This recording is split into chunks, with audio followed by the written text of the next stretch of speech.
আসসালামু আলাইকুম। তানজিদ হাসান তামিম বাংলাদেশি ব্যাটার। বর্তমানে তাকে ছক্কার মারার মেশিন বলা হইতেছে। বাংলাদেশের সাথে পাকিস্তানের ফার্স্ট ওডিআইতে তিনি পাকিস্তানের বিপক্ষে ৪২ বলে ৬৭ রান করেন এবং এটি কিন্তু একটা ওডিআই ম্যাচ। তিনি ৪২ বলে ৬৭ রান এবং তিনি তার 50টা করেন ৩১ বলে। ৭টা ৪ এবং ৫টা ৬ কিন্তু তানজিদ হাসান তামিম তার এই রানটা করেন এবং 5টা বিশাল, বিশাল ৬ এবং ৭টা ৪ মোটামুটি টি-টোয়েন্টি সুলভ ব্যাটিংয়ে এবং তিনি কিন্তু ৩১ বলে 50টা করেন যেই স্টাইলে কিন্তু শেষের কিন্তু পরের যে বল বাকি ১১টা বল কিন্তু উনি অনেক স্লোলি রান করছে। বাকি ১১ বলে ১৭ রান করলেও কিন্তু প্রথম ৩১ বলে কিন্তু তিনি 50টা করেন।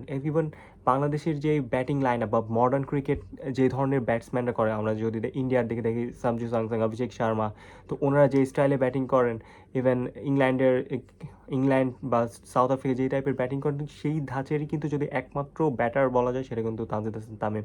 তার ধারের কাছে কিন্তু বাংলাদেশের অন্যান্য ব্যাটার এভাবে করতে পারে। তিনি যত সহজে ৬ মারতে পারেন, বাংলাদেশের অন্য ব্যাটারদের মধ্যে কিন্তু এই কোয়ালিটিটা পাওয়া যায় না এবং এটা কিন্তু বাংলাদেশের জন্য একটা বড় ব্রেক থ্রু এবং তার কাছ থেকে কিন্তু আমাদের সিনিয়র ব্যাটারদেরও কিন্তু শেখা উচিত। তিনি যেভাবে ৬ মারে, যেভাবে আরামসে তিনি ৪ ছক্কা মারতে পারেন, এটা কিন্তু বাংলাদেশের জন্য অবশ্যই স্বস্তিদায়ক। কিন্তু তানজিদ হাসান তামিমের একটা বাজে দিক হলো তিনি যখন রান করেন, 50 রান করেন বা 30+ ইনিংস খেলে আসেন তানজিদ হাসান তামিম যেদিন খেলবেন। কিন্তু তিনি যেদিন খেলবেন না, ম্যাক্সিমাম টাইমে ০ থেকে ৯ এর মধ্যে রান করে তিনি আউট হয়ে যান। এটা তার সবথেকে বড় দিক। এইজন্য তার আসলে ব্যাটিং এভারেজ কিন্তু সবসময় ভালো থাকে। কিন্তু মোস্ট অফ দ্য ইনিংসে দেখা যায় যে ৫ ম্যাচের মধ্যে ২ ম্যাচে উনি 50 করেন এবং ৩ ম্যাচে উনি ০ থেকে সিঙ্গেল ডিজিট তার রানটা থাকে। এটা কিন্তু বাংলাদেশ দলকে অনেক সময় যে ব্রেক থ্রু বা একবার ব্যাকফুটে আসলে ফেলে দেয়।